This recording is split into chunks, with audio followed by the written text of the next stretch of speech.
Hello and welcome everyone to a new video on your channel Mr. Tech Tips. Before watching the video, don't forget to subscribe to our channel and don't forget also to like this video. In today's video, I will show you where to find your Instagram username.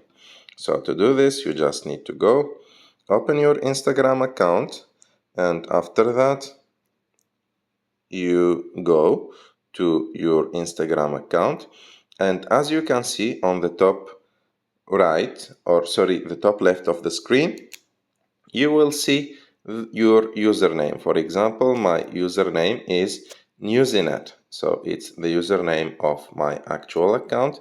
And in all accounts on Android and also on iOS, you will find your username on the top left of your screen.